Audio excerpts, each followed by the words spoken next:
ഓം കർപ്പണ്യദോഷോപഗതസ്വഭാവകവൃച്ചാം താം ധർമ്മസമൂഢചേതക യശ്രേയസ്യാ നിശ്ചിതം ബ്രൂഹിതന്മേ ശിഷ്യസ്തേഹം ചാതിമാം താം പ്രപന്നം. ഓം നമോ ഭഗവതേ വാസുദേവായ. നമോ ഭഗവതേ വാസുദേവായ. ഓം ശ്രീകൃഷ്ണായ പരബ്രഹ്മണേ നമഃ. എല്ലാവർക്കും നമസ്കാരം. ഇന്ന് ഗീതയിലെ 12-ാം അധ്യായം ഭക്തിയോഗത്തിലെ 13-ാമത്തെ ശ്ലോകം തൊട്ട് ശ്രദ്ധിക്കുക. അദ്വേഷ്ട സർവഭൂതാനാം മൈത്ര കരുണ ഏവച നിർമ്മമോ നിരഹങ്കാരക സമദുഃഖ സുഖക്ഷമി സന്തുഷ്ട സതതം യോഗി യഥാത്മാ ദൃഢനിശ്ചയഃ മയ്യർപ്പിത മനോബുദ്ധിർ യോ മേ ഭക്ത സമേ പ്രിയ. 13-14 ശ്ലോകങ്ങൾ ഒന്നിച്ചാണ് പറയുന്നത്. ഇവിടെ നമ്മുടെ യഥാർത്ഥ ഭക്തിയോഗ സിദ്ധി, അതായത് ആ യഥാർത്ഥ ഭക്തിയോഗത്തിന്റെ ഫലത്തെ അനുഭവിക്കാൻ തുടങ്ങുക എന്ന് പറയുന്നത് നമ്മുടെ സ്വഭാവത്തിൽ ഉണ്ടാകുന്ന പരിവർത്തനമാണ്. നമ്മൾ ഇതുവരെ ഉണ്ടായിരുന്ന ആ സ്വഭാവത്തിൽ നിന്ന് വ്യത്യസ്തമായിട്ട് ഭാവത്തെ പ്രകടമാക്കാതെ ഈശ്വരീയമായ ഭാവത്തെ, ഈശ്വരീയമായ ഗുണങ്ങളെ, നമ്മുടെ സ്വതസിദ്ധമായിട്ടുള്ള മാനുഷിക ജന്മത്തിന്റെ യഥാർത്ഥ സ്വഭാവത്തെയാണ് ഇവിടെ പറയുന്നത് എന്നർത്ഥം. അപ്പൊ ഈ സ്വഭാവമാണ് നമ്മൾ മാറ്റിക്കൊണ്ടുവരാൻ ഭഗവാൻ പറയുന്നത്. നമ്മുടെ പൂർവജന്മാർജിതമായ കാർപ്പണ്യദോഷം കൊണ്ട്, അവിദ്യാദി ദോഷങ്ങളെ കൊണ്ട് പ്രകടമാകുന്ന ഇപ്പോഴത്തെ ജന്മവാസനയും കർമ്മവാസനയും യഥാർത്ഥ ഈശ്വര സാക്ഷാത്കാരത്തിന് ഉതകുന്നതല്ല. അതുകൊണ്ട് ആ സ്വഭാവത്തെ ശുദ്ധീകരിക്കണം. ശുദ്ധീകരിക്കാനാണ് ഈ പറയുന്ന അഷ്ടാംഗ യോഗവും ഈ പറഞ്ഞ സാധനങ്ങളൊക്കെ ചെയ്യുന്നതിൻ്റെ ഉദ്ദേശം. ആത്മദർശനത്തിലൂടെ പരമാത്മാ ദർശനത്തിലേക്ക് എത്തിക്കഴിയുമ്പോൾ നമ്മുടെ സ്വഭാവത്തിൽ പരിവർത്തനം ഉണ്ടാകും. എപ്രകാരം അർജുനൻ ഇതുവരെ ഉണ്ടായിരുന്ന ആ ശ്രീകൃഷ്ണനെ കണ്ടു മനസ്സിലാക്കിയിരുന്ന, ഇല്ലെങ്കിൽ ഒപ്പം ജീവിച്ചിട്ട് പോലും യഥാർത്ഥ ഈശ്വരഭാവത്തെ മനസ്സിലാക്കാതിരുന്ന അർജുനൻ ആ വിശ്വരൂപ ദർശനത്തിലൂടെ യഥാർത്ഥ രൂപത്തെ, ഈശ്വരന്റെ ആ സർവലോക മഹേശ്വര ഭാവത്തെ കണ്ടു. അതിനുശേഷമാണ് തനിക്ക് ഇതുവരെ പറ്റിയത്, ഇതുവരെ ചെയ്തതെല്ലാം എൻ്റെ അറിവില്ലായ്മ കൊണ്ടാണെന്നുള്ള ബോധം ഉണ്ടായെന്നർത്ഥം. ഇതേപോലെ യഥാർത്ഥ ഭക്തിയോഗം നമ്മൾ അനുസരിച്ച് ആ ആത്മസാക്ഷാത്കാരത്തിലൂടെ നമ്മൾ ഇതുവരെ ചെയ്ത കർമ്മങ്ങളെല്ലാം തന്നെ യഥാർത്ഥ അവബോധത്തോടെ അല്ല ചെയ്യുന്നത് എന്ന് മനസ്സിലാക്കുകയും, അത് മനസ്സിലാക്കിയാൽ തന്നെ പ്രായശ്ചിത്തമായി. അപ്പൊ പാപരാഹിത്യം വരും, ശുദ്ധി വരും. അതിൽ നിന്ന് നമ്മുടെ സ്വഭാവ ശുദ്ധീകരണം നടക്കും. സ്വഭാവ ശുദ്ധീകരണം എന്ന് പറയുന്നത് എന്താണ്? ഒരു ജീവിയോടും വിദ്വേഷമില്ലാത്തവനും എല്ലാറ്റിനോടും സ്നേഹവും കരുണയുള്ളവനും എന്റേതെന്ന വിചാരവും ഞാനെന്ന ഭാവവും ഇല്ലാത്തവനും സുഖദുഃഖങ്ങളെ തുല്യമായി കരുതുന്നവനും ക്ഷമാശീലനും സദാ സന്തുഷ്ടനും ഏകാഗ്രചിത്തനും ആത്മനിയന്ത്രണവും നിശ്ചയദാർഢ്യവും ഉള്ളവനും മനസ്സും ബുദ്ധിയും എന്നിൽ അർപ്പിച്ചവനുമായ എൻ്റെ ഭക്തൻ എനിക്ക് പ്രിയപ്പെട്ടവൻ തന്നെയാകുന്നു. അപ്പൊ ഭഗവാനെ പ്രീതിപ്പെടുത്തുക, അല്ലെ ഭഗവാനെ സന്തോഷിപ്പിക്കുക എന്നുള്ളതാണ് ഒരു മനുഷ്യൻ ഈശ്വരഭാവത്തിലേക്ക് അഥവാ ഭക്തിഭാവത്തിലേക്ക് വരുന്നതിൻ്റെ യഥാർത്ഥ ഉദ്ദേശ ലക്ഷ്യം. അത് ഏത് മതത്തിൽപ്പെട്ടവരായാലും വേണ്ടില്ല, അവരവർ വിശ്വസിക്കുന്ന ദൈവത്തെ പ്രീതിപ്പെടുത്തുക അഥവാ സന്തോഷിപ്പിക്കുക. അതിന് ഈശ്വര തുല്യമായിട്ടുള്ള ഈശ്വരീയ ഗുണങ്ങളെ അനുസരിക്കുന്നവരോടാണ് ഭഗവാന് യഥാർത്ഥത്തിൽ പ്രിയമുണ്ടാകുക. അതായത് ഈശ്വരൻ എല്ലാവരോടും കരുണയോടെയാണ്. അതായത് സഹയജ്ഞ പ്രജാശിഷ്ട പുരോവാച പ്രജാപതി. ഭഗവാനെ സംബന്ധിച്ച് ഈ ഇടതുപക്ഷവും വലതുപക്ഷവും മധ്യപക്ഷവും നമ്മുടെ വിചാരങ്ങളും ഭാവവ്യത്യാസങ്ങളും പക്ഷപാതങ്ങളും ഒന്നും ഭഗവാനെ സംബന്ധിച്ച് ഒന്നുമില്ല. ശത്രുവുമില്ല, മിത്രവുമില്ല. ആ ധർമാധർമ്മങ്ങൾക്കും ഇല്ലെങ്കിൽ എല്ലാത്തിനും ഉപരി സത്യലോകത്ത് വർത്തിക്കുന്നതായ ബ്രഹ്മത്തിന്റെ ഭാവം എന്ന് പറയുന്നത് ഈ ലോകാ സമസ്ത സുഖിനോ ഭവന്തു എന്ന ഒരേ ഒരു ഭാവമാണ്. എല്ലാവരും സുഖമായിട്ട് ജീവിക്കട്ടെ എന്ന ഉദ്ദേശത്തിൽ തന്നെയാണ് ഭഗവാൻ നമുക്ക് ജീവിക്കുന്നതിനായിട്ടുള്ള എല്ലാവിധ ഉപാധികളും സൃഷ്ടിച്ച് അത് വേണ്ട വിധത്തിൽ ഉപയോഗിക്കുന്നുള്ള വിശേഷ ബുദ്ധി മനുഷ്യന് നൽകിക്കൊണ്ടു വിട്ടിരിക്കുന്നത്. പക്ഷെ നമ്മൾ ഇതൊന്നും മനസ്സിലാക്കാതെ തത്രപ്പെട്ട് അങ്ങോട്ടും ഇങ്ങോട്ടും വിദ്വേഷവും, ഒരു ജീവിയോടും വിദ്വേഷമില്ലാത്തവെന്ന് പറഞ്ഞാൽ നമ്മുടെ കൂടെയുള്ള മനുഷ്യരോ ശത്രുവോ മിത്രമോ ആയിക്കോട്ടെ, മനുഷ്യർ തമ്മിൽ തന്നെ പരസ്പരം കലഹിക്കാൻ പാടില്ല. ആരോടും വിദ്വേഷം, ആരെപ്പറ്റിയും പരാതി പറയാൻ പാടില്ല. യഥാർത്ഥ ഭക്തന്റെ ഭാവം എന്ന് പറയുന്നത് ഈ ഒരു ലെവലിലേക്ക് എത്തണം. അപ്പോഴേ നമ്മുടെ സ്വഭാവം ശുദ്ധീകരിച്ചു എന്ന് പറയാൻ സാധിക്കും. ഇല്ലെങ്കിൽ നമ്മളോട് ആരെങ്കിലും ശത്രുപക്ഷത്തിൽ ഇല്ലേ ശത്രുഭാവത്തിൽ പെരുമാറി എന്ന് പറഞ്ഞ് അവരോട് പകരം വീട്ടാൻ വേണ്ടിയിട്ട് നമ്മൾ നടന്നാൽ അവരുടെയും നമ്മുടെയും സ്വഭാവം തമ്മിൽ എന്താ വ്യത്യാസം? നമ്മുടെ ഏറ്റവും വലിയ മനുഷ്യന്റെ വിശേഷ ബുദ്ധി ഉണ്ടായിട്ടും നമ്മുടെ ഏറ്റവും വലിയ ബുദ്ധി ഉപയോഗിക്കുന്നത് നമ്മൾ മറ്റുള്ളവരിലെ നെഗറ്റീവ് കണ്ടെത്താൻ വേണ്ടിയിട്ടാണ് ശ്രമിക്കുന്നത്. അവിടെയാണ് പ്രശ്നം. ആ സ്വഭാവമാണ് ആദ്യം മാറ്റേണ്ടത്. എത്ര നെഗറ്റീവ് ഉള്ള ആളുടെ കയ്യിലും ഒരു നന്മയുണ്ടാവും, യാതൊരു സംശയവുമില്ല. എത്ര അഴിമതിയും കള്ളത്തനവും കാണിക്കുന്നവരായിക്കോട്ടെ, അവരോട് കൂടെ നിൽക്കുന്നവരോട് അവർക്ക് ജന്മസിദ്ധമായ ഈശ്വരന്റെ ഒരു 50% ദൈവാധീനം, ഈശ്വരീയ ഗുണം അവർ പ്രകടമാക്കും. എത്ര കള്ളനായാലും വേണ്ടില്ല, കൂടെ നിൽക്കുന്നവരെ സഹായിക്കുക, ഒപ്പം നിൽക്കുന്നവരെയിലെ അവർ പാലിക്കുന്ന കുടുംബത്തിന് കൊടുക്കുക. ഈ പറയുന്ന ഇഷ്ടത്തിന്, അവരുടെ ഇഷ്ടത്തിന് നിൽക്കുന്നവരെ സഹായിക്കാനുള്ള മെന്റാലിറ്റി അവർക്ക് ഉണ്ടായത് കാരണം ഭഗവാന്റെ തന്നെ ചൈതന്യമാണത്. കാരണം ഭഗവാന്റെ ആ ആത്മശക്തി തന്നെയാണല്ലോ അവരുടെ ഉള്ളിൽ ഇരിക്കുന്നത്. അതുകൊണ്ട് ഈശ്വരന്റെ സ്വഭാവം പ്രത്യക്ഷമായിട്ടോ പരോക്ഷമായിട്ടോ കാണിക്കാതിരിക്കാൻ ഒരു നിരീശ്വരവാദിക്ക് സാധ്യമല്ല. അവരത് അവരുടെ കാഴ്ചപ്പാടും ഇല്ലെങ്കിൽ അവരുടെ അതേപ്പറ്റിയുള്ള ചിന്തയും ഒക്കെ വികലമായിരിക്കാം. പക്ഷെ എന്നാലും ഈശ്വരന്റെ ശക്തി ഇല്ലാതെ ഒരു വസ്തുവിന്, ഒരു ചലിക്കുന്നതോ ചരങ്ങളോ അചരങ്ങളോ ആയിക്കോട്ടെ, സ്ഥാവര ജംഗമ വസ്തുക്കളായിക്കോട്ടെ, നിലനിൽപ്പില്ല എന്നുള്ള സത്യത്തെ നമ്മൾ ഭക്തരെങ്കിലും മനസ്സിലാക്കണം. ഈ ഭക്തി ഉണ്ടെങ്കിൽ പോലും നമ്മുടെ സ്വഭാവത്തിന് പരിവർത്തനം ഇത്തരത്തിൽ ശുദ്ധി വരുത്തുന്നില്ല എങ്കിൽ പിന്നെ എന്ത് ഭക്തി കൊണ്ട് കാര്യം? അപ്പൊ ഒരു ജീവിയോടും വിദ്വേഷമില്ലാതിരിക്കണം, ആരെ പറ്റിയും പരാതിയും കുറ്റവും പറയാതിരിക്കണം, ഒന്നിലും കുറ്റം കണ്ടെത്താൻ ശ്രമിക്കരുത്. അതിനു വേണ്ടിയിട്ട് നമ്മുടെ ഈ ബുദ്ധിയെ ദുർവിനിയോഗം ചെയ്യരുത്. അതിൽ തന്നെ എല്ലാ നെഗറ്റീവ്സിലും ഒരു നന്മയുണ്ടാവും, എല്ലാ നിയോഗത്തിലും ഒരു യോഗമുണ്ടാവും, എല്ലാ യോഗത്തിലും ഒരു നിയോഗവും ഉണ്ടാവും. കാരണം ഇത് രണ്ടില്ലാതെ ഒരിക്കലും നിലനിൽക്കില്ല. അത് ഇപ്പൊ നെഗറ്റീവും പോസിറ്റീവും രണ്ട്, നമ്മൾ തന്നെ ഉപയോഗിക്കുന്ന ഇലക്ട്രിസിറ്റി തന്നെ രണ്ടും നെഗറ്റീവ് ഉണ്ട്, പോസിറ്റീവ് ഉണ്ട്. ഒന്നിന് ന്യൂട്രലായിട്ട് പ്രവർത്തിക്കാനുള്ള ശക്തിയുണ്ട്. പക്ഷെ അതെങ്ങാനും ഡയറക്റ്റ് ലിങ്ക് ചെയ്താൽ എന്താ കുഴപ്പം? അവിടെ സ്പർദ്ധ ഉണ്ടാവും, അവിടെ സ്ഫോടനം ഉണ്ടാവും. അതേസമയം ഈ രണ്ടിനെയും തുലനാവസ്ഥയിൽ, സമാവസ്ഥയിൽ ഉപയോഗിച്ചാലോ നമുക്ക് ഉദ്ദേശിക്കുന്ന കാര്യങ്ങളൊക്കെ അതുകൊണ്ട് സാധിക്കും. ഇതേപോലെ തന്നെയാണ് പ്രകൃതിയിലും ഈശ്വരൻ സൃഷ്ടിച്ചു വെച്ചിരിക്കുന്നത് നെഗറ്റീവും പോസിറ്റീവും ഉണ്ട്. പക്ഷെ നെഗറ്റീവ് എന്ന് പറയുന്നത് അതിനെ യഥാവിധി ഉപയോഗിക്കാൻ പഠിക്കണം. നെഗറ്റീവിനെ ന്യൂട്രലാക്കി ഉപയോഗിക്കണം. അപ്പോൾ ഈ പോസിറ്റീവിന് ഒരിക്കലും ശല്യമാവില്ല എന്ന് മാത്രമല്ല, ഒപ്പം പരസ്പരം ഭാവേന്തക എന്ന ഒരേ ഭാവത്തിൽ വർത്തിക്കുമ്പോഴേ നമുക്ക് മറ്റു ജീവികളും നമ്മളെപ്പോലെ തന്നെയാണ് എന്നുള്ള ഭാവത്തിൽ അതിനോട് പെരുമാറാൻ സാധിക്കും. ഒരു സസ്യലതാദികളായിക്കോട്ടെ, മറ്റു പക്ഷിമൃഗാദികളായിക്കോട്ടെ, നമ്മളെപ്പോലെ തന്നെയുള്ള മനുഷ്യരായിക്കോട്ടെ, സ്ത്രീ ആയിക്കോട്ടെ, പുരുഷനായിക്കോട്ടെ, എല്ലാവരുടെ ഉള്ളിൽ വർത്തിക്കുന്നതെല്ലാം ആ ആത്മാസ്വരൂപം ഒന്ന് തന്നെയാണ്. പിന്നെ എന്തുകൊണ്ടാണ് ഈ സ്വഭാവം വ്യത്യസ്തമായത് എന്ന് ചോദിച്ചാൽ അത് പ്രകൃതിയുടെ ഗുണങ്ങളാണ്. സത്വരജ തമോ ഗുണങ്ങൾ പ്രകൃതിയുടെ മായയാകുന്ന ആവരണങ്ങളാണ്. അത് ജനിക്കുമ്പോൾ തന്നെ അവിദ്യാദി ദോഷങ്ങളാണ് സൃഷ്ടിയിൽ പ്രജാപതി ആദ്യം സൃഷ്ടിച്ചത് തന്നെ. അതുകൊണ്ട് തന്നെ അത് എന്നിൽ നിന്ന് എങ്ങനെ സൃഷ്ടിക്കപ്പെട്ടു എന്ന് വിചാരിച്ചുകൊണ്ട് വ്യസനിച്ചിരിക്കുന്ന അവസ്ഥയുണ്ട്.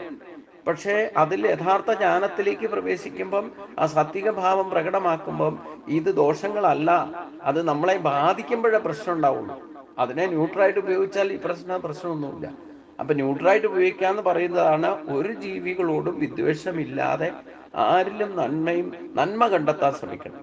എപ്പോഴും അതെ, നമ്മൾ എന്തിനേയും പോസിറ്റീവായിട്ട് കാണാൻ ശ്രമിക്കണം എന്ന് പറഞ്ഞതിന്റെ ഉദ്ദേശമാണ്. നമ്മൾ ഒരിടത്ത് നടക്കുമ്പോൾ ഇല്ലെങ്കിൽ ഒരു പ്രാവശ്യം തട്ടുമ്പോഴോ ഇല്ലെങ്കിൽ അതുപോലെ എന്തെങ്കിലും ദോഷങ്ങൾ നമ്മളെ ബാധിക്കുമ്പോഴേ നമുക്ക് എന്തുകൊണ്ടാണ് ദോഷം ബാധിച്ചത് എന്ന് നമുക്ക് മനസ്സിലാക്കാൻ തിരിച്ചറിവുണ്ടാവും.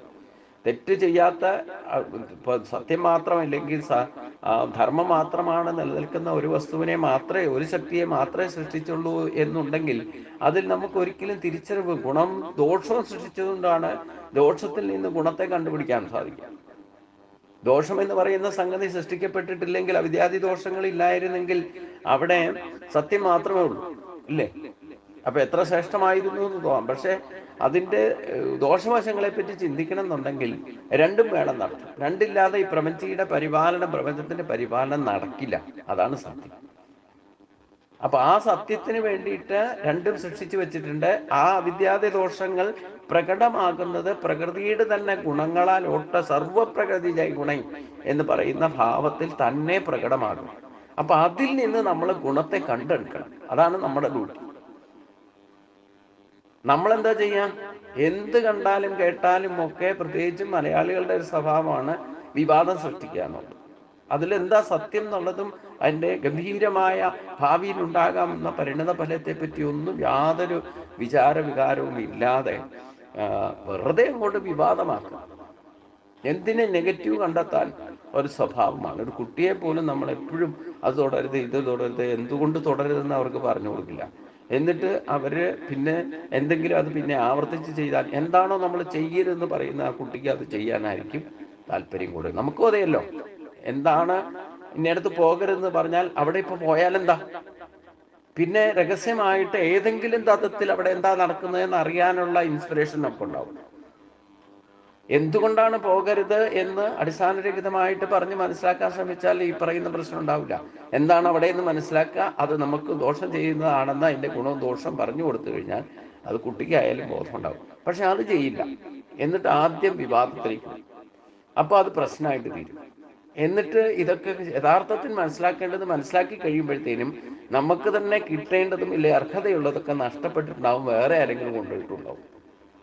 അതാണ് വന്ന് സംഭവിക്കുന്നത്. ഇപ്പൊ പ്രബുദ്ധതയുണ്ട്, വിവേകശക്തിയുണ്ട്. ഈ കേരളത്തിന്റെ പ്രത്യേകത എന്ന് ചോദിച്ചു കഴിഞ്ഞാൽ, ഈ പ്രബുദ്ധത എന്ന് പറയുന്നത് ദൈവത്തിന്റെ നാടാണ്. നിങ്ങൾക്ക് ലോകത്ത് എവിടെ പോയാലും ഇതുപോലെ പ്രകൃതി രമണീയമായ എല്ലാവിധ ശക്തികളും ഒന്നിച്ചു ചേർത്ത് തന്നിരിക്കുന്ന ഒരു ഐശ്വര്യത്തോടു കൂടിയ ഒരു പ്രദേശം നമുക്ക് ഭൂപ്രദേശം നിങ്ങൾക്ക് കാണാൻ സാധ്യമല്ല. എല്ലാം കൊണ്ട് സമ്പന്ന. പക്ഷേ അതിൽ ജനിച്ചതൊക്കെ ആസുരി ഭാവത്തോടു കൂടി പ്രകൃതിയുടെ ശക്തി കൂടിയപ്പോൾ അതിലെ പ്രകൃതിയുടെ ഗുണങ്ങൾ കൂടി സത്വരജ തമോ ഗുണങ്ങളുടെ എഫക്റ്റും കൂടുതലായിട്ട് എഫക്റ്റ് ചെയ്യുന്നുണ്ടതാണ്. എന്നിരുന്നാലും ഇവിടുത്തെ പ്രകൃതിയുടെ ഐശ്വര്യം കൊണ്ട്, ഇല്ലെങ്കിൽ ദൈവത്തിൻ്റെതായ ശക്തി ഇവിടെ പ്രത്യേകമുള്ളത് കൊണ്ട് ഇവിടെ ജനിക്കുന്നവർക്കെല്ലാം പ്രത്യേകം ഒരു ശക്തിയുണ്ട് ബുദ്ധിയിലൊക്കെ. അതാണ് പ്രബുദ്ധത എന്ന് പറയുന്നത്.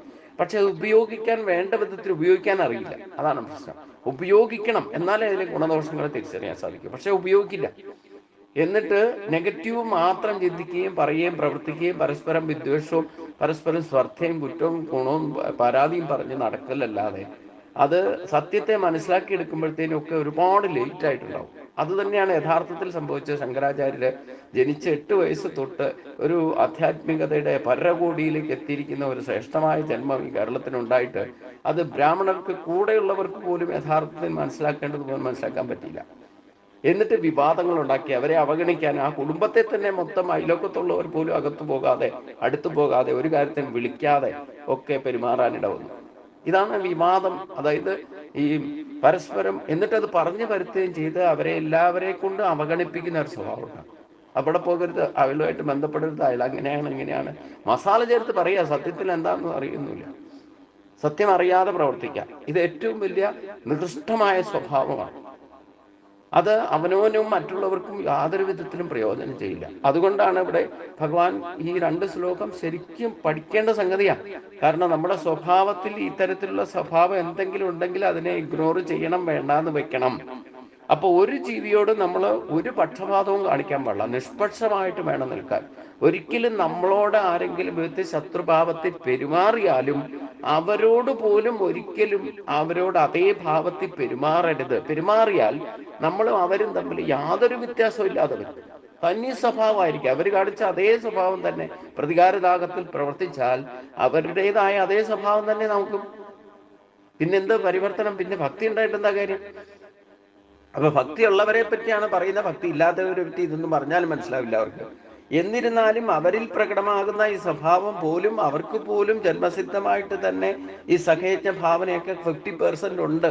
അതിനെ കുറച്ച് അപ്ഗ്രേഡ് ചെയ്താലാണ് ഈ പറയുന്ന ഗുണങ്ങൾ ഭക്തി കൊണ്ട് അപ്ഗ്രേഡ് ചെയ്താൽ, അതായത് 3-4 മാർഗങ്ങൾ ഭഗവാൻ പറഞ്ഞു. അതിൽ സർവകർമ്മ ഫലത്യാഗമാണ് ശ്രേഷ്ഠം എന്ന് പറഞ്ഞു.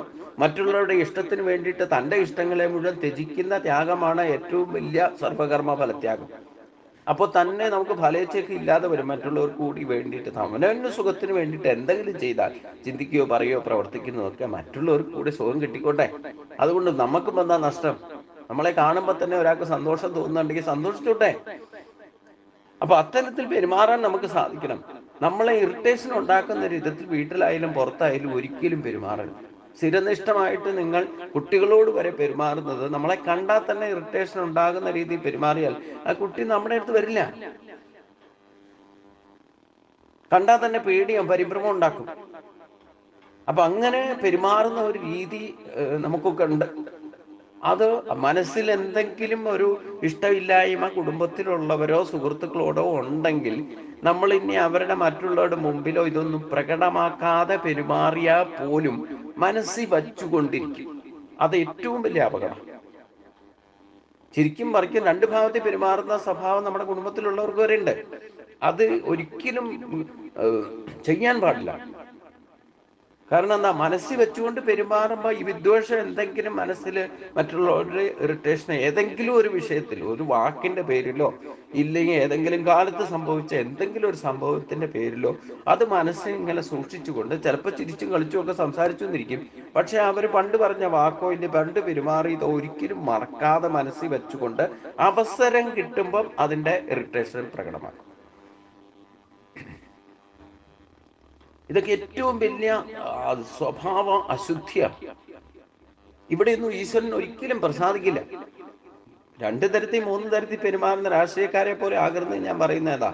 അവര് പറയുന്നത് ചിന്തിക്കുന്നത് ഒരു വിധത്തിലായിരിക്കും, പ്രവർത്തിക്കുന്നത് വാക്കുകൊണ്ട് പറയുന്നത് വേറൊരു വിധത്തിലായിരിക്കും, മൂന്നാമത്തെ തലത്തിലായിരിക്കും പ്രവൃത്തിയിലേക്ക് വരുമ്പോൾ യാതൊരു കോർഡിനേഷനും ഉണ്ടാവില്ല. അപ്പം പരസ്പര വിദ്വേഷവും പകയും വെച്ചുകൊണ്ടായിരിക്കും സംസാരിക്കുന്നതും പ്രവർത്തിക്കുന്നതും. ഒരിക്കലും മറ്റൊരാൾ പ്രതിപക്ഷം എന്ന് പറയുന്ന ഭാഗത്ത് ഇല്ലെങ്കിൽ ഭരണപക്ഷവും പ്രതിപക്ഷവും ആയിക്കോട്ടെ എന്തെങ്കിലും ഒരു നല്ല കാര്യം ചെയ്താൽ പോലും ധാർഷ്ട്യം കൊണ്ട് അത് അംഗീകരിക്കാൻ തയ്യാറുണ്ട്. തെറ്റ് ചെയ്താലോ തെറ്റോട്ട് സമ്മതിക്കുകയില്ല. ഭരിക്കുന്നവരുടെ ദോഷം അത്. പ്രതിപക്ഷത്തിന് എന്താ കുഴപ്പമെന്ന് ചോദിച്ചു കഴിഞ്ഞാൽ ഏതെങ്കിലും ഒരു നല്ല കാര്യം ഭരിക്കുന്നതിന് ചെയ്തു കഴിഞ്ഞാൽ അത് അംഗീകരിക്കില്ല. ഇനി എന്തെങ്കിലും തെറ്റ് ചൂണ്ടിക്കാട്ടി പ്രതിപക്ഷം ചൂണ്ടിക്കാണിച്ചാലോ അതിനെ ഏതെങ്കിലും വിധത്തിൽ നഖശിഖാന്തം എതിർക്കുക എന്നല്ലാതെ അതിൽ എന്തെങ്കിലും സത്യമുണ്ടോ എന്ന് അന്വേഷിക്കില്ല. ഉണ്ടെങ്കിൽ തന്നെ അത് സമ്മതിക്കുകയില്ല. ഇതൊക്കെ യഥാർത്ഥത്തിൽ മനുഷ്യൻ ഭരിക്കുന്നവർക്ക് ഉണ്ടാകാൻ പാടില്ലാത്ത സ്വഭാവമാണ്. അവിടെ ഒരു പാർട്ടിയുടെ പേരിലോ അല്ലെങ്കിൽ ഒരു സംഘടനയുടെ പേരിലോ അല്ല ഭരിക്കുന്നത്. അവിടെ ആ സ്ഥാനത്ത് പോയിരിക്കുമ്പം ഒരു രാജ്യത്തെ ഭരിക്കുന്ന രാജാവിന്റെ സ്ഥാനത്തിരിക്കുമ്പോൾ നിഷ്പക്ഷമായിട്ട് ധർമ്മവിചാരം ചെയ്യണം. അതാണ് ശുചിപ്രജാഭ്യാം പരിപാലയന്താം ന്യായേന മാർഗേന മഹിമഹീശാഗോ ബ്രാഹ്മണേഭ്യ ശുഭം ലോകാ സമസ്ത സുഖിനോ ഭവന്തു. ആ ശ്ലോകത്തെ വരെ ഉപനിഷത്ത് ശ്ലോകമാണ്. അത് യഥാർത്ഥത്തിൽ മനസ്സിലാക്കാത്ത കൊണ്ട് ദുർവിനിയോഗം ഇല്ലേ ദുർവ്യാഖ്യാനം ചെയ്യുന്നവർ നമുക്ക് നമ്മുടെ പക്ഷത്ത് തന്നെയുണ്ട്. അപ്പൊ അതുകൊണ്ട് ഇതൊന്നും പറഞ്ഞ് ഇത് പ്രകൃതിയുടെ സ്വഭാവം, നമ്മൾ ഇവരെയൊന്നും മാറ്റാൻ ശ്രമിച്ചിട്ടും കാര്യമൊന്നുമില്ല. പക്ഷെ നമ്മുടെ സ്വഭാവം മാറ്റാൻ വേണ്ടിയിട്ടാ ഇവിടെ ഇത് പറയുന്നതെന്ന് മനസ്സിലാക്കണം. ഞാനിപ്പോ ഉദാഹരണം പറഞ്ഞു എന്നേ ഉള്ളൂ. പക്ഷേ ഇതിനെയൊക്കെ പ്രതികരിക്കാനോ ഇല്ല ഇവരെയൊക്കെ നേരെയാക്കാനോ പുറപ്പെട്ടിട്ട് ഒരു കാര്യമില്ല. ഇവരുടെയൊക്കെ സ്വഭാവം ജന്മവാസന ജന്മസിദ്ധമായിട്ടുള്ളത് അവർ ചെയ്യും. ചെയ്യാനുള്ള കർമ്മബന്ധനത്തിലൊക്കെ പെടും. ഏതെങ്കിലും ദ്രുതഗതിയിൽ പെടണമെങ്കിൽ ദുരന്തത്തിൽ പെടണമെങ്കിൽ അതൊക്കെ തന്നെ പെട്ടോളും.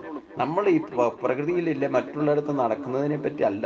ഇല്ലെങ്കിൽ അത് നമ്മുടെ സ്വഭാവത്തെ ശുദ്ധീകരിക്കാൻ വേണ്ടിയിട്ട് അതൊക്കെ ഒരു മാർഗദർശനമാക്കി മനസ്സിലാക്കുക. ഇവരെയൊക്കെ കണ്ടു പഠിക്കുക. നമ്മൾ സൈലന്റ് ആയിട്ട് നിന്നുകൊണ്ട് ഇവരൊക്കെ എന്താ ചെയ്യുന്നത് എന്നുള്ളത് കണ്ട് മനസ്സിലാക്കുക. അതിലെ ഗുണവും ദോഷത്തെ നമ്മൾ ഇതിൽ നിന്ന് തിരിച്ചറിയുക. അപ്പം നമുക്ക് പ്രതിപക്ഷവും ഭരണപക്ഷവും ഉള്ളത് രണ്ടു കൂട്ടരുടെയും ഗുണവും ദോഷം തിരിച്ചറിയാൻ സാധിക്കും. നമ്മൾ നിഷ്പക്ഷമായിട്ട് നിന്നാൽ. നിഷ്പക്ഷമായിട്ടേ നിൽക്കാവുള്ളൂ. ഒരു പക്ഷത്തും ചേരരുത്. ചേർന്നാ പ്രശ്നം. നിങ്ങളെ വോട്ട് ചെയ്യുന്നതൊക്കെ ആർക്ക് വേണേലും പോയി വോട്ട് ചെയ്തോളൂ, ഒരു വിരോധമില്ല. പക്ഷെ നമ്മളെ നിത്യജീവിതത്തിൽ നമ്മൾ എപ്പോഴും ഇടപെടുന്നത് നിഷ്പക്ഷമായിട്ടായിരിക്കണം. തൊട്ടേനും പിടിച്ചതിനും എല്ലാം ക്ഷേത്രകാര്യങ്ങളിൽ പോലും രാഷ്ട്രീയം ഇടപെടാൻ തുടങ്ങിയതാ പ്രശ്നമായത്. അപ്പൊ അതുകൊണ്ട് എല്ലാ കാലത്തും എല്ലാത്തിനും ദോഷമുണ്ട്. ഒരിക്കലും ഒന്നും ശ്രേഷ്ഠതയില്ല. ഇപ്പൊ രാജഭരണം ഉണ്ടായിരുന്ന കാലത്തും അതിൻ്റെതായ ദോഷങ്ങൾ അതിനുണ്ട്. പിന്നെ ആ നാടുവാഴി ഭരണം വന്ന കാലത്തും ഒക്കെ അതിൻ്റെതായ ദോഷങ്ങളുണ്ട്. ഇപ്പോഴത്തെ ഭരണത്തിലും അതിൻ്റെതായ ദോഷങ്ങളുണ്ട്. പറയുമ്പോൾ ജനാധിപത്യം എന്നൊക്കെ പറഞ്ഞാലൊന്നും കാര്യമൊന്നുമില്ല എന്നർത്ഥം. അതിനൊക്കെ കാരണം എന്താ? യഥാർത്ഥത്തിൽ അറിയേണ്ടത് അറിയാതെ പ്രവർത്തിക്കുന്നത് കൊണ്ടാണെന്നർത്ഥം. അപ്പോൾ ഒരു ജീവികളോടും വിദ്വേഷമോ പകയോ വെച്ച് പുലർത്താൻ പാടില്ല. എല്ലാറ്റിനോടും സ്നേഹവും കരുണയും പ്രകടമാക്കണം. ഏറ്റവും വലിയ പ്രശ്നം എൻ്റേതെന്ന വിചാരം, സ്വാർത്ഥ താല്പര്യം, എൻ്റേതും ഞാനെന്ന ഭാവമാണ് ഈ അൺനെസസറി ഉണ്ടാകുന്ന ഈഗോയിസം. എന്തെങ്കിലും നല്ല കാര്യം ചെയ്താലും അതിലൊക്കെ അഹങ്കാരവും ധാർഷ്ട്യവും കാണിക്കും. അതാണ് ഏറ്റവും വലിയ പ്രശ്നം ഉണ്ടാക്കുന്നത്. അപ്പൊ എൻ്റേതെന്ന വിചാരം, ഞാനെന്ന ഭാവവും ഉണ്ടാക്കാൻ തക്കവണ്ണം നമ്മളൊന്നും ഉണ്ടാക്കി വെച്ചിട്ടില്ല എന്ന് മനസ്സിലാക്കി. നമുക്ക് ജീവനും ഈശ്വരന്റെ വരദാനമായിട്ട് കിട്ടിയിരിക്കുന്നതാണ്. നമ്മുടെ ശരീരവും ഈശ്വരന്റെ വരദാനമായിട്ട് കിട്ടിയിരിക്കുന്നതാണ്. അതിനുപാധിയായിട്ടുള്ള പ്രകൃതിയും ഈശ്വരന്റെ സൃഷ്ടിയാണ്. നമ്മളിപ്പോൾ എന്തെങ്കിലും ശരീരത്തിന് കുറവുണ്ടെങ്കിലും എന്തെങ്കിലും വേണമെന്ന് തോന്നിയാലും എടുക്കുന്നത് പ്രകൃതിയിൽ നിന്ന് തന്നെയാണ്. അത് ഇനി ഇവൻ നമ്മൾ നിരോധിക്കപ്പെട്ട പ്ലാസ്റ്റിക് ആയിക്കോട്ടെ, അതുപോലും പ്രകൃതിയിൽ നിന്നാണ് സൃഷ്ടിക്കുന്നത്. അല്ലാതെ നമ്മളായിട്ട് മനുഷ്യന്റെ കേമത്വം കൊണ്ട് സ്വയം ഉണ്ടാക്കി സ്വയംഭൂവായിട്ടുണ്ടായിരുന്നൊന്നുമല്ല. അപ്പൊ അതുകൊണ്ട് എൻ്റേതെന്ന് പറയാൻ മാത്രം, അവകാശം പറയാൻ മാത്രം നമ്മുടെ ശരീരം പോലും ഇല്ല. പിന്നെ ആർക്ക് എന്തിനു വേണ്ടിയിട്ട് നമ്മൾ അവകാശം പറയണം? അപ്പൊ അതുകൊണ്ട് എൻ്റേതെന്ന് പറയാനോ ഞാനെന്ന് ഭാവിക്കാനോ, ആ ഞാനെന്ന ഭാവം നമുക്കുണ്ട് ഞാനുണ്ട് എന്നുള്ള ഭാവം തന്നെ ഉണ്ടാകാൻ കാരണം ബ്രഹ്മം തന്നെയാണ്. ആ ബോധമാണ്. ആ ബോധം പോലും ഈശ്വരനിൽ നിന്നാണ് നമുക്ക് ഉണ്ടാകുന്നത്. ബോധം ഉദിക്കുന്നത് നമ്മുടെ ശരീരത്തെ ജീവൻ ഉള്ളത് കൊണ്ട്. ആ ജീവൻ തന്നെ ബ്രഹ്മത്തിന്റെ സ്വരൂപമാണ്. അപ്പൊ അതുകൊണ്ട് എൻ്റേതെന്ന ഭാവവും ഞാനെന്ന ഭാവവും ഇല്ലാതിരിക്കണം. അപ്പോൾ മാത്രമേ നമുക്ക് സുഖദുഃഖങ്ങളെ ജയിക്കാൻ സാധിക്കൂ. സുഖദുഃഖങ്ങളെ തുല്യമായി കാണണം എന്ന് പറഞ്ഞാൽ സുഖവും ദുഃഖവും മാറി മാറി വരുന്നു. സുഖദുഃഖേ സമയകൃത്വ ലാഭാലാഭവും ജയാജയോ എന്നൊക്കെ ഭഗവാൻ 2-ാം അധ്യായത്തിൽ പറഞ്ഞു. ഇത് പ്രകൃതിയുടെ സ്വഭാവമാണ്. ഈ 2 ഭാവം പ്രകടമാക്കുക എന്ന് പറയുന്നത് പ്രകൃതി ഈശ്വരന്റെ ഒരു പ്രത്യക്ഷ ഭാവമാണ്. പ്രകൃതി അചഞ്ചലമായിരിക്കുന്ന ബ്രഹ്മം ചലനാത്മകമാകുമ്പം ഇത് 2 പ്രകടമാകും. ഗുണവും ദോഷവും പ്രകടമാകും. സത്യവും അസത്യവും പ്രകടമാകും. ഞാനും എൻ്റെയും, ഞാനും നിന്റെയും, എൻ്റെ നിന്റെയും, ഞാനും നീയും, ഈ 2 ഭാവം പ്രകടമാകും. അതോടൊപ്പം തന്നെ ഈ സുഖദുഃഖങ്ങളും പ്രകടമാകും. അപ്പം ഈ ചൂടും തണുപ്പും സുഖവും ദുഃഖവും ലാഭവും നഷ്ടവും ഒക്കെ പ്രകൃതിയുടെ സ്വഭാവമാണ്. പക്ഷെ ഇതിനെയൊക്കെ സമഭാവനയിൽ നമുക്ക് കാണാം. അതായത് സുഖത്തെ എല്ലാവരും സ്നേഹിക്കുക, അതേപോലെ ദുഃഖത്തെയും കൂടെ സ്നേഹിക്കാൻ പഠിച്ചാൽ മതി. അപ്പോൾ 2ഉം സമഭാവനയിൽ നമുക്ക്, സുഖം കഴിഞ്ഞാൽ ദുഃഖം വരും, ദുഃഖം കഴിഞ്ഞാൽ സുഖം വരും. ശാശ്വതമായിട്ട് ഇല്ലെങ്കിൽ ഇതിനും ഉപരി ഒരു ഭാവമുണ്ട്. സുഖദുഃഖങ്ങൾക്ക് ഉപരി ആനന്ദം. 2നെയും തുല്യമായിട്ട് കാണാൻ തുടങ്ങിക്കഴിഞ്ഞാൽ പിന്നെ നമ്മൾക്ക് അനുഭവത്തിൽ വരുന്നത് ആനന്ദമായിരിക്കും. അത് ആത്മഭാവമാണ്. അത് പ്രകടമാകണം സ്വഭാവത്തിൽ. അപ്പോൾ ഈ സുഖദുഃഖങ്ങളെ സമചിത്തതയോടെ കാണാൻ സാധിക്കും. അപ്പൊ സുഖത്തെ മാത്രം സ്നേഹിക്കാൻ പഠിച്ചാൽ പോരാ, ദുഃഖത്തെയും കൂടെ സ്നേഹിക്കാൻ പഠിക്കണം. കാരണം സുഖത്തിന്റെ ഒപ്പം ദുഃഖവും ഉണ്ടാവും. അപ്പം ഒന്നിനെ അവഗണിച്ചുകൊണ്ട് ഒന്നിൽ മാത്രം ജീവിക്കാം എന്ന് വിചാരിച്ചാൽ നടക്കില്ല. അതുകൊണ്ട് ഇതിനെ സഹിക്കാൻ തയ്യാറാകണം. ദുഃഖം വരുമ്പോൾ അതിനെ തരണം ചെയ്യാനുള്ള മാർഗം അന്വേഷിച്ചുള്ളൂ. അതാണ് അതിനെ സ്നേഹിക്കുക എന്ന് പറയുന്നത്. ദുഃഖം വരും, ഉറപ്പാ. അപ്പൊ ആ ദുഃഖത്തെ മറികടക്കാനുള്ള ഏകമാർഗം, അതിനെ തരണം ചെയ്യാനുള്ള എന്താണ് വഴിയെന്ന് കണ്ടുപിടിക്കുക. അപ്പൊ അതിൽ എന്താണ് ഗുണം ദോഷം? ദുഃഖം നമ്മൾ അനുഭവിക്കുന്നുണ്ടെങ്കിൽ അതിൽ എന്തുകൊണ്ടാണ് ദുഃഖം ഉണ്ടാകാൻ കാരണം? അത് സ്വയം കണ്ടെത്തിയിട്ട് അതിൽ നിന്ന് കരകയറാൻ ശ്രമിക്കലാണ് സുഖദുഃഖങ്ങളെ ജയിക്കാനുള്ള ഏകമാർഗം. അതിനെ തുല്യമായി കരുതണം. പിന്നെ ക്ഷമാശീലനായിരിക്കണം. ഒരിക്കലും വികാര വിചാരങ്ങൾക്ക് അടിമയായിട്ട് പ്രവർത്തിക്കരുത്. പ്രവർത്തിച്ചാൽ ഈ പറയുന്ന പ്രശ്നം ക്ഷമയില്ലാതാവും. സദാ സന്തുഷ്ടനും. നമുക്കിപ്പോൾ ഒരു അമ്പലത്തിൽ തൊഴാൻ പോയാൽ തന്നെ, ദീപാരാധനയ്ക്ക് നടയടച്ചാൽ തന്നെ അവിടെ ക്ഷമയോടെ നിന്ന് തൊഴണം. പറ്റുമെങ്കിൽ നാമം ജപിക്കുക. കുറച്ച് ചിലപ്പം അകത്തിരിക്കുന്ന പൂജാരി സഹസ്രനാമൊക്കെ ജപിക്കുകയാണെങ്കിൽ 10-20 മിനിറ്റൊക്കെ എടുക്കും ചിലപ്പം നട തുറക്കാൻ. അപ്പോൾ അത് ക്ഷമയോടെ നിൽക്കാൻ പഠിക്കണ്ടേ? ശരിക്കും 18 പൂജയ്ക്ക് നിന്ന് തൊഴാൻ പറ്റുമോ? ഉദയാസ്തമന പൂജ ബുക്ക് ചെയ്യുന്ന ആളെ അങ്ങനെ ചെയ്യാൻ സാധിച്ചാൽ അവൻ അങ്ങേറ്റ ക്ഷമയുണ്ടെന്നർത്ഥം. ആ ക്ഷമാശീലം ഉണ്ടാകണം.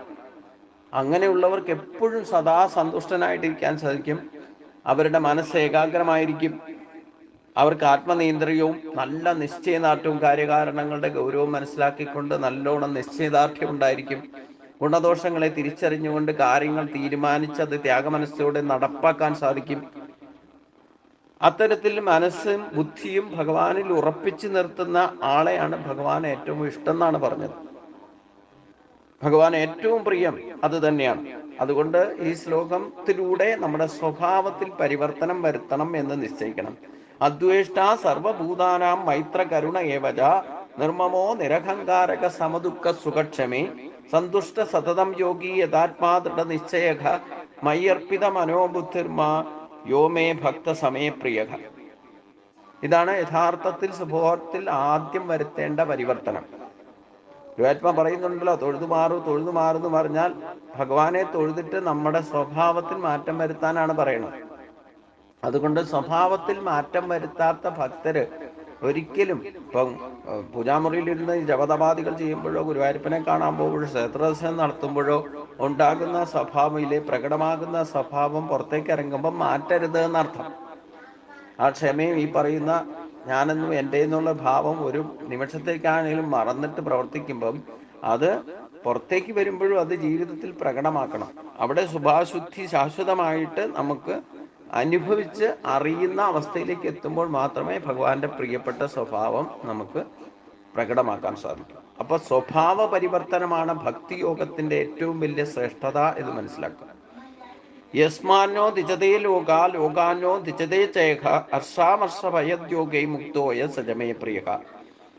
യസ്മാനോ ദിജതേ ലോകാ ലോകാനോ ദിജതേ ചേഹ ഹർഷാമർഷ ഭയദ്യോഗൈ മുക്തോയ സജമേ പ്രിയ. മറ്റുള്ളവർക്ക് അസ്വാസ്ഥ്യം ഉളവാക്കാതെയും മറ്റുള്ളവരാൽ അസ്വസ്ഥനാക്കപ്പെടാതെയും സന്തോഷം, കോപം, ഭയം, മനക്ഷോഭം എന്നിവയിൽ നിന്ന് മുക്തനായിരിക്കുന്നവനാരോ അവനും എനിക്ക് പ്രിയനാകുന്നു. നമ്മളെ ആരെങ്കിലും ഡിസ്റ്റർബ് ചെയ്യാൻ ശ്രമിച്ചാലും നമ്മൾ ഡിസ്റ്റർബ്ഡ് ആകരുത്. നമ്മൾ ആരെയും ഒരു കാരണവശാലും ബുദ്ധിമുട്ടിക്കരുത്. ഇനി ആരെങ്കിലും നമ്മളെ ക്ലേശിപ്പിക്കാൻ ശ്രമിച്ചാൽ അതിൽ ബുദ്ധിമുട്ട് നമ്മൾ അനുഭവിക്കാതിരിക്കണമെങ്കിൽ ഈ ഒരു പക്വത നമ്മൾ വന്നിരിക്കണം, സമചിത്തത വന്നിരിക്കണം. അത്രമാത്രം ധൈര്യവും ദൃഢനിശ്ചയവും ത്യാഗമനസ്ഥയും നമുക്കുണ്ടായാൽ ആര് നമ്മളെ ഇളക്കാൻ ശ്രമിച്ചാലും ഇളകില്ല എന്നർത്ഥം. അപ്പം അനായാസനെ ജീവിക്കുക എന്ന് പറഞ്ഞാൽ തന്നെ സ്വയം ബുദ്ധിമുട്ടാതെ മറ്റൊരാളെ ബുദ്ധിമുട്ടിക്കാതെ ജീവിക്കുക. സ്വയം ബുദ്ധിമുട്ടാതെ എന്ന് പറഞ്ഞാൽ നമ്മൾ ഈ കാര്യത്തിലൊക്കെ ഇറങ്ങി പുറപ്പെടുമ്പോൾ പലതരത്തിലും നമുക്ക് ബുദ്ധിമുട്ടൊക്കെ ക്ലേശങ്ങളൊക്കെ ഉണ്ടാവും. ശരീരത്തിന് വരെ ക്ലേശമുണ്ടാകും.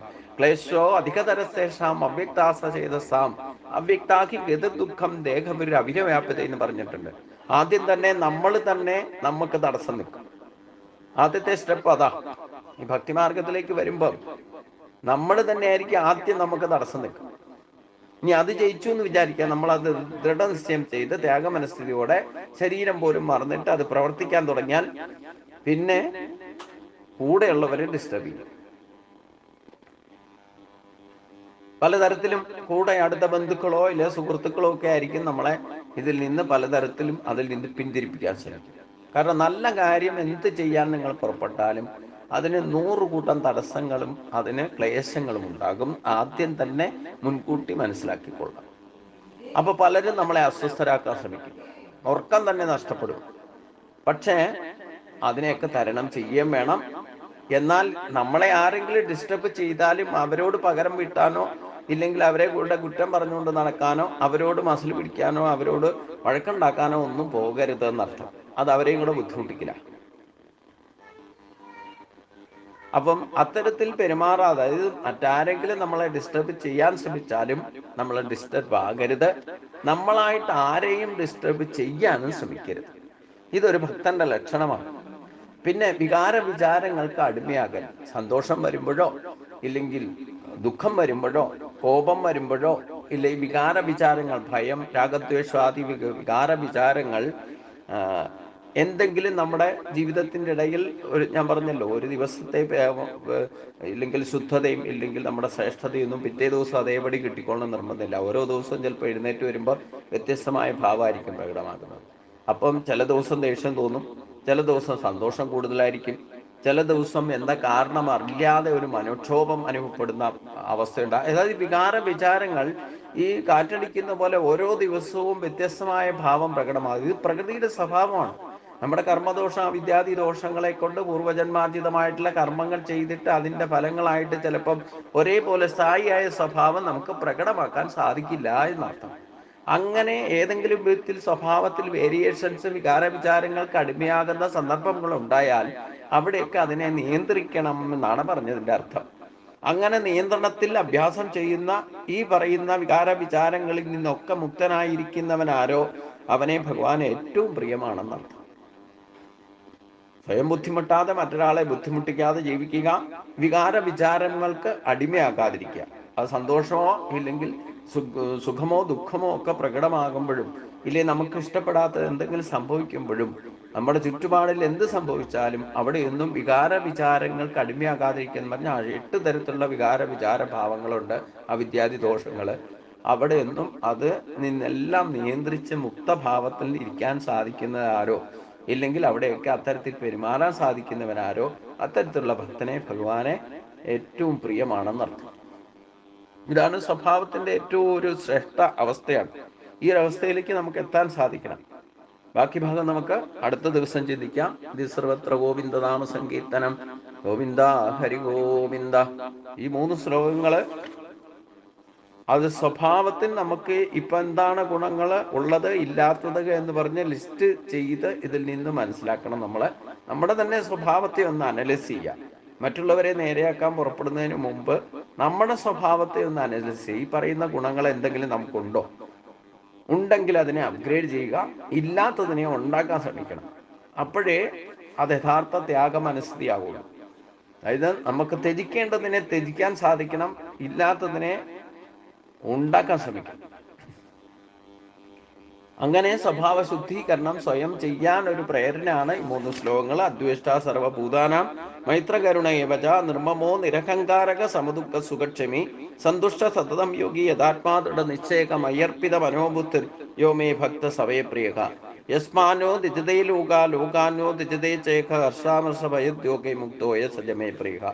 ഈ സ്വഭാവത്തിലേക്ക് പരിവർത്തനം വരുത്തുന്ന ഒരു ഭക്തനെയാണ് ഭഗവാൻ ഏറ്റവും പ്രിയം എന്നുകൂടി മനസ്സിലാക്കുക. അപ്പൊ ഭഗവാന്റെ പ്രീതി നേടുക എന്നുള്ളതായിരിക്കണം ഒരു മനുഷ്യ ജന്മത്തിന്റെ ഏറ്റവും വലിയ പരമമായ ലക്ഷ്യം. അല്ലാതെ ബാക്കിയുള്ളവരെ ഒന്നും പ്രീതിപ്പെടുത്തിയിട്ടൊന്നും ഒരു കാര്യമില്ല. ഇന്നല്ലേ നാളെ നമ്മൾ അവരെയൊക്കെ ഉപേക്ഷിക്കേണ്ടി വരും. ഒന്നുകിൽ അവർ നമ്മളെ ഉപേക്ഷിക്കുകയില്ലേ നമ്മൾ അവരെ ഉപേക്ഷിക്കും. അതുകൊണ്ട് ഇത് പ്രകൃതിയുടെ സ്വഭാവമാണ്. അതുകൊണ്ട് ഭഗവാനെ അനന്യമായിട്ട് ഭജിച്ച് ഭഗവാന്റെ പ്രീതി നേടിയാലോ, ഭഗവാൻ നമ്മളെ ഒരിക്കലും ഉപേക്ഷിക്കില്ല. ഈ സത്യത്തെ മനസ്സിലാക്കിയാൽ നമ്മൾ ഭഗവാനെ ഉപേക്ഷിക്കില്ല. ആ ഒരു ശ്രേഷ്ഠതയിലാണ് ഈ ഈശ്വര സാക്ഷാത്കാരം അഥവാ സായുജ്യം നേടാൻ നമുക്ക് സാധിക്കൂ.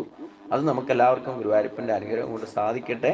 ഭഗവാന്റെ പ്രീതി നേടിക്കൊണ്ട് യഥാർത്ഥ അനായാസേന ജീവിതം നയിക്കാൻ നമുക്ക് സാധിക്കട്ടെ എന്ന് ഗുരുവായൂരപ്പനോട് പ്രാർത്ഥിച്ചുകൊണ്ട് ഇന്നത്തെ ക്ലാസ് നമുക്ക് സമർപ്പിക്കാം. ബാക്കി ഭാഗം നമുക്ക് അടുത്ത ദിവസം കൂടുതലായിട്ട് ചിന്തിക്കാം. സർവത്ര ഗോവിന്ദനാമ സങ്കീർത്തനം. ഗോവിന്ദ ഹരി ഗോവിന്ദ. ഓം സ്വസ്തി പ്രജാഭ്യാം പരിപാലയന്താം ന്യായേന മാർഗേണ മഹിം മഹീശ ഗോബ്രാഹ്മണേഭ്യഃ ശുഭമസ്തു നിത്യം. ലോകാ സമസ്താ സുഖിനോ ഭവന്തു. ഓം ശാന്തി ശാന്തി ശാന്തി.